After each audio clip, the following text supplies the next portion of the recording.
For God so loved the world, he gave his only begotten Son, that whosoever believeth in him should not perish but have everlasting life.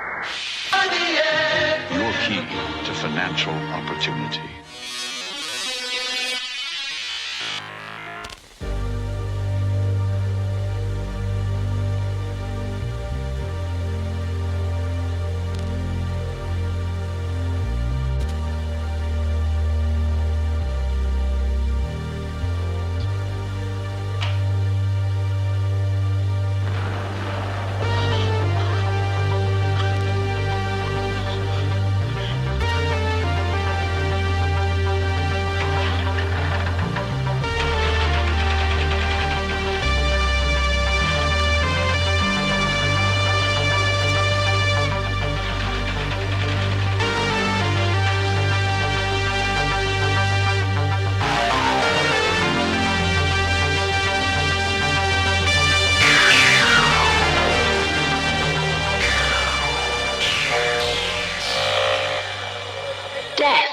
Rides the highway.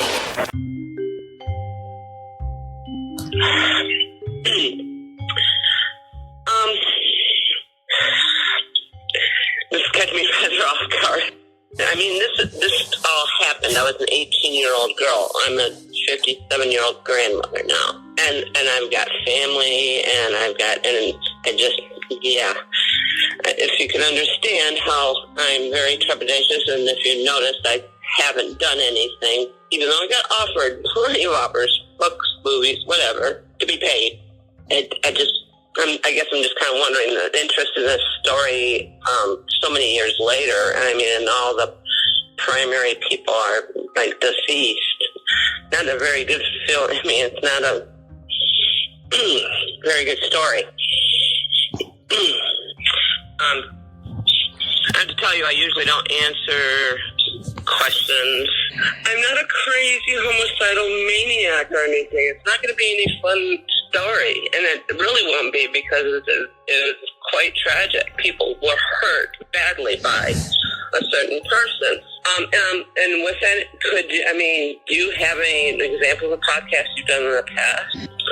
Okay, can I ask something? I mean, it's not something awful, killers who got off or anything stupid. What other older cases you've looked into or anything? Anything that I'm familiar with, or is it you're just looking for older cases? Because I just hope you realize the damage you could do to people, and to very innocent people have nothing to do with it, like children and spouses. You know, my husband didn't know me, and it's not like I've kept secrets from any of them.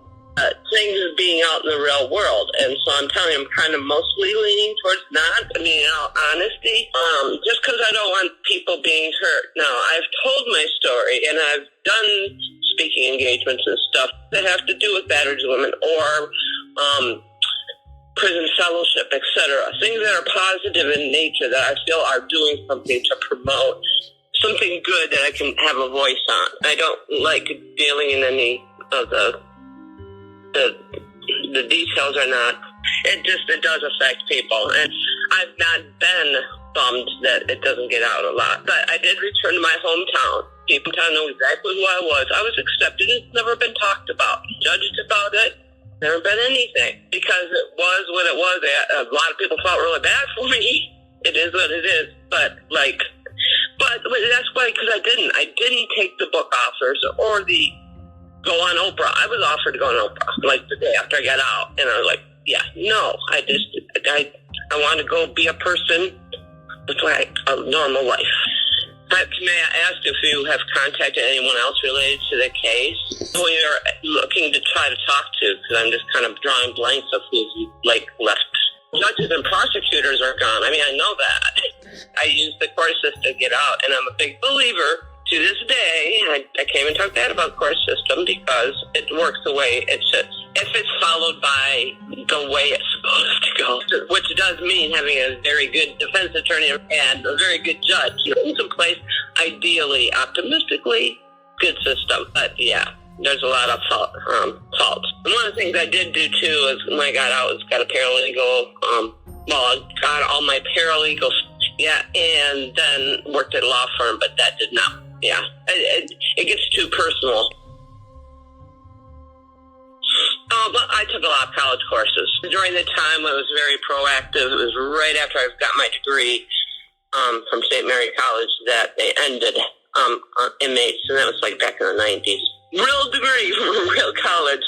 And we were literally, because the professors would come over and teach us at the prison across the street, but we were graded and curved in with all other college students. So what I knew is that prison lawyers, the ones who said, I'm going to become learn everything about it. I knew it was way too overwhelming, and I knew enough to know I couldn't learn all that and to put my trust into my attorneys for them to do that. My job was to work on keep myself safe and get myself better, and hopefully to leave the place a better place, which I did, because I ran some programs and did some cool stuff. So I ended up with a great public defender again. You can research that, just do whatever.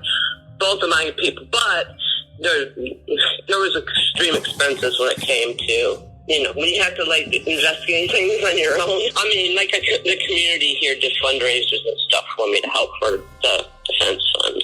Yeah, and so, that just to help it out in the logistics of it. So, again, I'm probably telling you too much.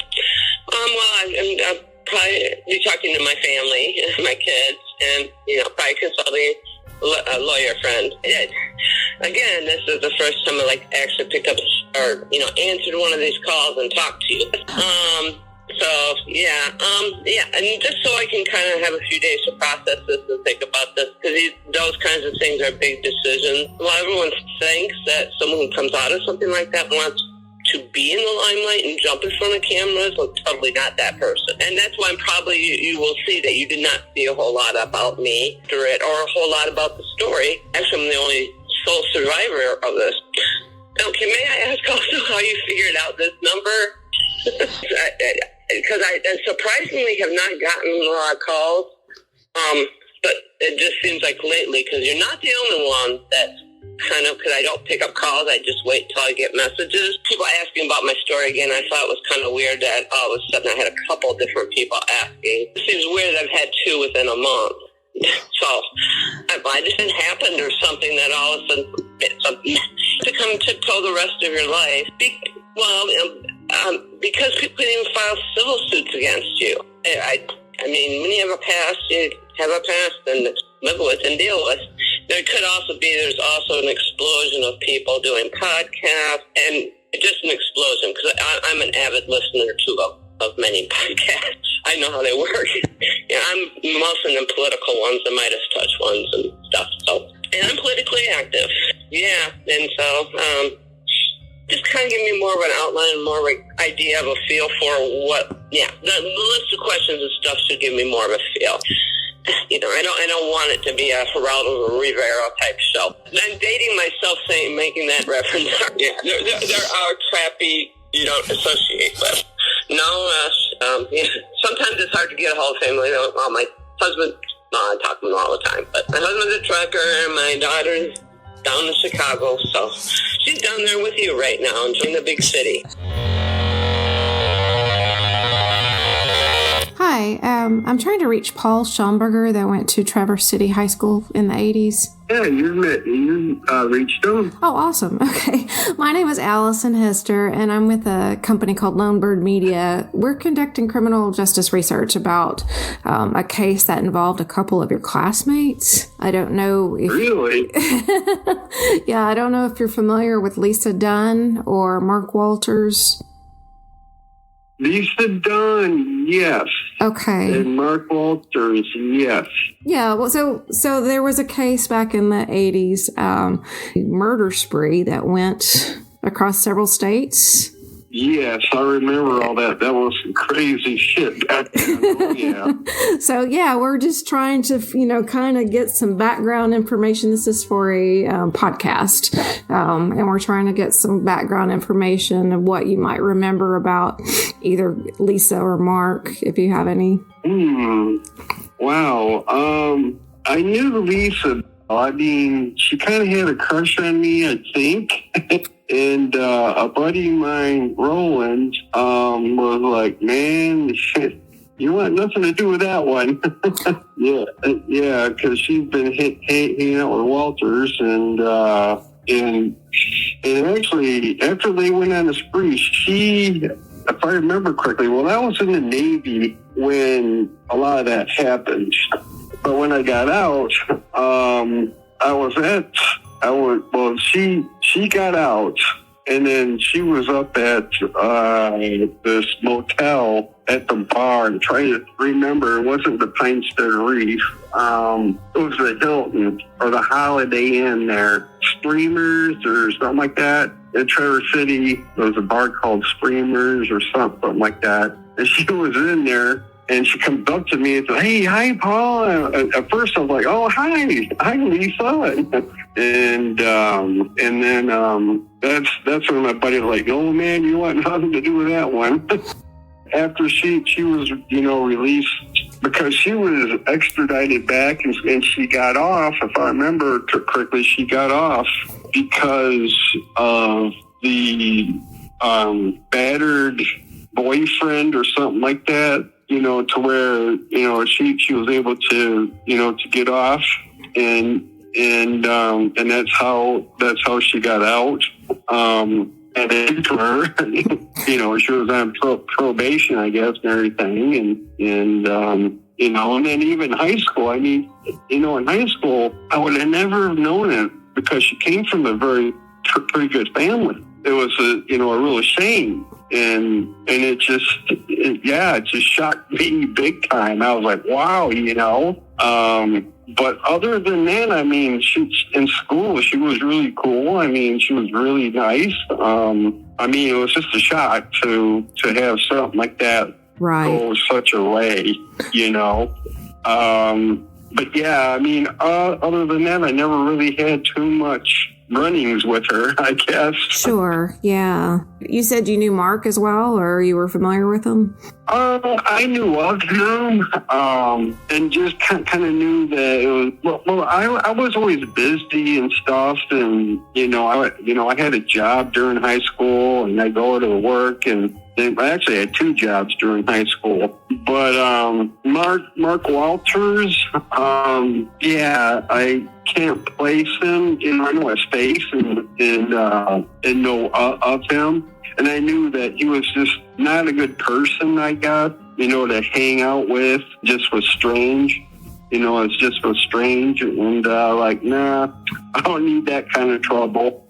Yeah, Lisa Dunn. Wow, that brings back some. Yeah. Wow. Well, I'm glad I caught you, and I appreciate you, taking time. So when you said Mark was not, he wasn't a good person, was he getting in trouble a lot, or do you remember? Yeah, a little bit. I mean, in school, he was kind of a rebel rouser a bit. But. Well, was Lisa, how was she as far as being popular? Was she? In my personal view, she was kind of not real popular, but I mean, still known of. Not like the homecoming queen or anything like that or anything. But I mean, she had friends, and I try to remember her friends now. And Lisa, I think way back, I did have a crush on her, and she came over to my house one time. And, but I don't know what happened with that. Wow. Well, her parents, I guess, were dentists or something, I think, or something of that matter. And then she worked for them, and also she embezzled money from them or something, or some kind of embezzlement. After she was, when she was, acquitted, I guess. I wasn't sure if it was acquitted or something like that. I think she was acquitted. Gosh. And then I guess she was accused of embezzling some money from a company, or when she was working for them, or that there was some kind of embezzlement going on or something. I mean, you would think after you got off on something like that, it's like, well, I need to keep my nose. But yeah, I mean, from what I remember, and And it's, that's crazy. Wow, Lisa Dunn. That's crazy. I mean, she was a real pretty girl, I did have a crush on her, but like I said, I worked a lot, and I was the smallest kid in the whole school. I mean, I graduated at 4'11", so I wasn't a real popular guy, if you know what I mean. Oh, okay, yeah. And when I joined the Navy, and I didn't even go to graduation ceremony. I was gone. Yeah. Going to San Diego. Oh, wow. Well, good for you. Yeah. Yeah. I know I caught you off guard. So. Yeah, very, very much. I didn't expect that call, did you? Well, I'll tell you how she was really good friends with my sister. Sister and her, they worked. We lived in Traverse City, obviously, and my sister and her showed horses together, and they grew up showing horses together down the road from us. So she was a few years older than me. We'd been over to our house, and she stayed the night at our house. I was a young kid when my sister and her were doing all this. I was in elementary school, middle school, and she was at the end of junior high and high school. My sister wasn't 4-H, but they showed horses together a lot. There was a big farm owned by this doctor called Silver Lake Farms. That was right across the road in our backyard, and it was Lisa lived off of Silver Lake Road. She was a really nice person. She was a very pretty girl, from what I remembered. I was, and her family was pretty affluent. She was, kind of like an all-American type girl. Traverse City at the time was a pretty small community, and everybody knew everything that was happening. And I was very familiar with the case. That obviously happened a few years later, and no idea how she got involved with this guy. But Traverse City was pretty an insular community relative to the rest of Michigan, because as you go south towards Detroit, Michigan, it's a little demographically, it's a little bit different. Traverse City was a affluent area, and it was very insular, again, because weren't that many people there at the time. It wasn't as developed as it is now. Everybody knew everybody. Yes, so anytime anything happened, people knew about it. And so I think what happened, I just remember as we transitioned from middle school to high school, a lot of kids started partying, and they just started getting involved with different people in different communities. And then I'm not sure where she met this guy. I think it was a little north of Traverse City, Sutton's Bay, if I remember correctly, somewhere around there. And it was pretty shocking when all these things came out. I remember seeing, I can vividly remember seeing a photo on the front page of the newspaper. My dad always got up and read the newspaper, and I just remember seeing a black and white photo. I seem to remember like a picture of a truck, the scene of where I think it was some type of standoff that happened. I know Lisa started partying, but it was hard for me to fathom that she would, based on her upbringing and how we knew her and how we would always, different horse shows and stuff. It was hard for me to fathom that she would do something like that. It's hard for anybody, obviously. It may have been a case where somebody that got them drugs or was able to buy them alcohol. They started hanging out. That frequently happened. Even like when I was in high school, we would, kind of connect with older people that would do those things for us. And Sutton Bay, relatively not that far away from Traverse City. When we were growing up, just seemed like such a way. It's only, about 30 minutes up the shore, the Lake Michigan shoreline. It's another beautiful community. It's smaller than Traverse City. And so those little towns didn't really integrate that much. I don't know why, like little towny stigmas associated with everything.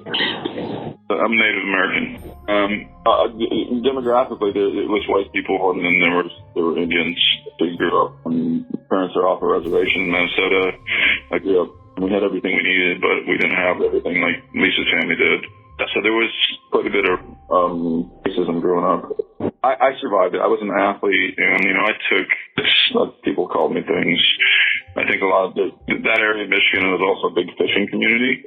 The natives and indigenous people have the right throughout the United States to hunt and fish without licensing for Lake Michigan, and the commercial fishermen didn't like it.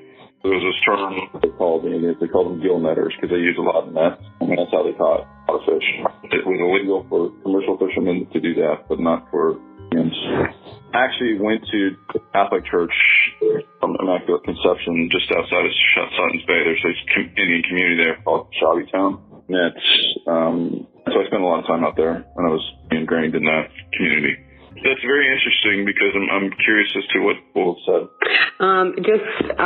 So I'm not sure if you're aware, but Dan Rometta's family is Native American. And a lot of people have told me, people that are older than you, that were closer to his age and older than Lisa, have said that his family was looked down upon because they were Native American, and it was kind of a struggle for people who were Native American living in that area back then, and that it was typical that Native Americans had issues with law enforcement and issues with alcohol and things like that, which is all. It was a lot of what Daniel Rometta's life was and what his family dealt with there, later in what he... I don't know. I mean, it's kind of a slippery slope with all that. And yeah, I could talk for days about Indian communities. And I'll be honest, I said I was ingrained with this, and I never saw Daniel Rometta in the Indian community. It was my understanding he wasn't even from the area originally. I'd be completely wrong about that, but as many people as family knew, I come from a big family too. Never came across that guy. There were other people that were trouble that I came across many times, but there were also really good people out there. Yeah, I mean, anybody can act like that if they have a chip on their shoulder. A minority people do, and I've got I'm not saying it was in a bad situation, but I was able to. It got really, I left Traverse City because I had friends die from drugs and alcohol, and it wasn't just Indian people. And I just I gotta do something. So I just often left. I was 18 years old, and I was like, I knew my life was headed down the wrong path, and I left. Got on a plane one day. My sister was in Texas, and I left because it was the drugs and alcohol were just for all teenagers around there. I didn't get into. There was LSD, there was mushrooms, there was coke, alcohol, obviously. Got into some situations with marijuana, and then some of my friends, like literally one of my friends died in a drunk driving accident, and I left because it was part of the group I was hanging out with. And one of my best friends, I know later on, like a few years ago, he actually died from a heroin overdose. He became very cliche in how he did it, because we grew up Traverse City, and there was this seedy hotel. It's always been in Traverse City. It's called the Whiting Hotel. Older druggies used to hang out, and he would always joke about how people go in there and they shoot up heroin. He literally OD'd in this hotel a few years ago. And the kid was a phenomenal. We all played instruments together, and he was a phenomenal guitar player. And he just kind of. I have a lot of friends in Traverse City, and it's interesting because if some people never leave there, they never get out of that situation, and they're still living like they in high school. I'm getting off on a tangent. My only point with that is that I don't have a lot of sympathy for people that use that as an excuse or have a chip on their shoulder because of that, because you can come out of a situation just by power, and I'm a strong believer that you can move yourself and change yourself if you really want to. My most vivid memory of Lisa, sounds weird, is she spent the night at our house on New Year's Eve because I remember it was a new decade, as we transitioned from 1979 to 1980. I remember I don't know why this sticks out. I remember her just being on the phone at the house talking to her boyfriend. And now Rometta, I didn't consider him part of the Indian community. He was kind of an outsider to me and the people I knew. So we've talked to some of their family members, but we also want to talk to community members and people who knew them back then, but especially Lisa, because it seemed so out of character for her. And a lot of people that, like yourself, that went to school with her and that knew her, everybody tells me she was very smart and did well in school. And so I knew her more, not like friends, acquaintance friends. I had a couple of classes with her in high school, so I would say that she was probably 16, 17 area, around in there. I was a sophomore at the time, and she was a little bit ahead of me, so that's how I knew her. And in school, she always seemed very kind, very quiet, very smart. Like, she was so smart. She was in all of the honors classes, and I had one honors class with her. That's how I knew. But like, I felt like I was in honors class and I had to study my butt off to get a grade, and like, it just came natural to her. That's how smart she was. And that's just it. She just didn't seem like when this all went down, I was literally shocked because I'm like, something's not right here. Like, this is not who she's portrayed. And it's not like you got the feeling that she was pretending to be one person and doing another thing. That wasn't the case. It was, she was genuinely a kind, smart, nice person. You just knew she was a good person. Like, she wasn't somebody that was causing trouble. She wasn't somebody that stood out or anything like that. So it was like I said, it was complete shock. I remember them, I think it was after they had the shootout in Kansas, I think it was. And that's when it kind of was making the news reels. And I remember thinking, wait, what? That can't be possible, you know? I guess I didn't realize that she, you know, because we weren't close and we weren't friends, I didn't know that she had gone on and gotten involved with Daniel Romero, the guy that she was involved with. I didn't know any of that part. And then when I started hearing all this, I'm like, this can't be the same person. Like, what's wrong with this story? You know? So, yeah. I never believed that could be who she was. So. Yeah. And you had mentioned that about her battered woman syndrome defense? Yep. Yeah. When that came out, I was like, well, that makes total sense. That made total sense to me. I was somebody who like researched it, believed in it, and then went, well, she was involved in domestic violence. I mean, this was absolutely. And if you know anything about domestic violence, you go with your abuser. I mean, you know, it just doesn't make sense, but it's true. My daughter's just walked through the same kind of domestic violence situation that we finally have gotten her out of. And the trauma is unbelievable that someone walks through when they're in that place. And, you know, it's really interesting because I was talking to a psychologist recently about this. And he said, when that person is involved in that situation, they don't grow as a person. So let's say you're involved in it for 10 years. You're stuck at that age that you went into that situation. You never evolved. And I was like, you know, and I thought that made total sense to me, you know. And so, I definitely believed her. I defended her to people that would be like, oh, yeah, she's just trying to get off. Look what she did, you know, because I truly did believe that was what happened to her. Was there a lot of people saying stuff like that? Because the gist that I get from most people, I mean, at least the people that knew her back then, is kind of the same thing of what you're saying, that she was really nice and friendly and was very smart and things like that.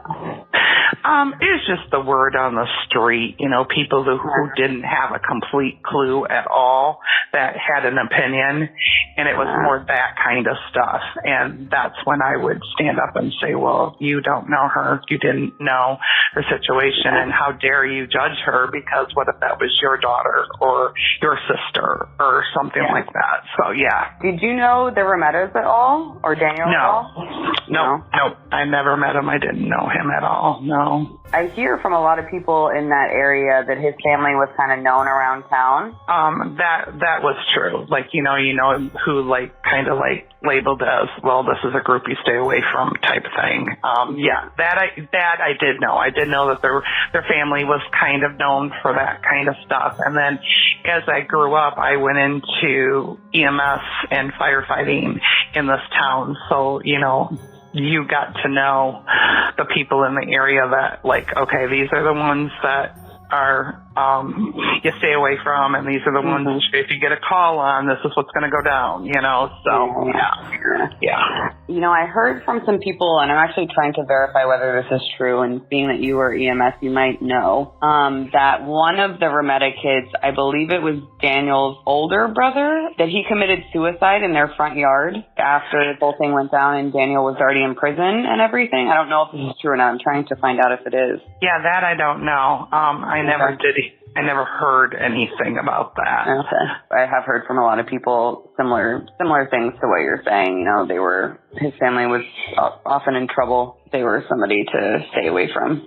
From the research that I've done, Lisa only started dating Daniel like towards her senior year of high school. And prior to that, she was dating like high school kids, just regular kids from your guys' school, I guess. Do you know anybody that she ever dated or who she was hanging around with or any of that? Like, I didn't get the impression she was hanging out with anybody, the wrong crowd at that time, you know? Yeah. And he was almost 10 years older than her. So it's not like they were in school together. I mean, when I was in high school, I hung out with other high school kids. I wasn't hanging out with anybody who was getting close to 30. No, and that is interesting. She won't give you that information? No, she hasn't. She more wants to talk about the battered woman stuff. She, like I said, she told me she does speaking engagements regarding that and things like that. So that's kind of what she wanted to focus on. And I mean, I get that. Yeah, I do get that, that she wants to make a positive out of a negative. Did you happen to know the other guy that was involved, Mark Walter? Nope, I did not know him either. No. He was from Sutton's Bay, so I know like that you guys weren't in school together or anything. But I'm also wondering how he was hanging out with them. Right. Some people from Sutton's Bay have told me that Sutton's Bay people and Traverse City people weren't really hanging out. Is that true? Yes, I would say that's true. Okay. Is there like some kind of rivalry or something? I just think that we were Class A school, so we were huge at the time, and at the time we went to school, we were the only school. They didn't have East and West. So we didn't play like their football teams or anything like that, because I think they would have been considered a Class C or D school, which means, a smaller school. So it was more that, I think, than anything. Because everybody I talked to from Traverse City kind of had no idea about him. That's why I'm wondering how he got affiliated with people from Traverse City in the first place. Was there like a common area, or I don't know, like when I was in high school, we had this kid's farm that his parents never checked on their back field, and we used to party there. And it was like us from all the surrounding towns. Was there like an area like that all the kids would meet up to drink and smoke pot and like whatever? I feel like Hoosier Valley was very much that back then. Yeah. That was more of the place that it was kind of just an open area back by the woods. Kind of had to take a dirt road down to get back there, and nobody would check on you. Well, and it's possible because, like, if we had dances or we had anything like that, people from other school, you could always bring somebody from a different school to something. Yeah. And, and if they came to our football games, because, back then football is huge in this town. And so they could have come to some of the games or something like that. And, back then we had really, really good football teams. And so I don't know if that's maybe a connection of how they could have met. I honestly don't know, but. Yeah. Mark Walter, he comes from a big family, but obviously he died in a shootout. Basically, all of his family has passed on now. Oh, wow. I've been trying to find anybody, but it just seems like, Sutton's Bay, as you know, is very small anyway. And he has some distant family there that I've spoken to, but they didn't know him that well, so they can't even speak to, like, who he was hanging out with or things like that. So I've been trying to narrow it down somehow. Like I said, I talked to a distant cousin of his, but he's much older, so he wasn't even hanging out with them, or like they were kids and he was an adult. So that's basically what he told me. He was like, yeah, most of our family's gone. I don't really know because I didn't hang out with them. He was like, I'm sorry, I can't really be of more help. I think him along with Lisa, like Mark Walter was an altar boy and had a good job and seemed to be doing very well. So it's the same kind of thing. I wonder how the two of them got mixed up with somebody who was much older and was always in trouble. Right. Yeah. That would be so interesting to know that component of the story. And it would be nice if Lisa would be willing to tell that part, because I think that would, believe it or not, whether she thinks that's true and she's more focused on the positive now, but that is a component, because if you know how someone who were good people could end up with somebody who was not, that's a big component, because it helps people realize red flags. Yes, exactly. No, I agree completely. Prevent things from like this from happening in the future. Exactly. And try to, like, you know, because maybe if you read her story and you're in a situation, you're like, wait a second, those are the things I'm seeing, you know, and maybe you could prevent somebody from ending up with the same kind of story or worse. You know? Yeah.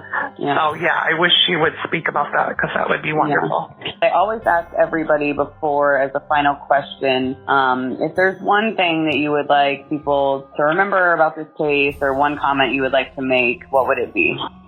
That domestic violence is a very real thing, and people can get trapped in lies and believe things because abusers are so smooth and so good at making you believe what they want you to believe, and they can brainwash you very easily. Death rides the highway.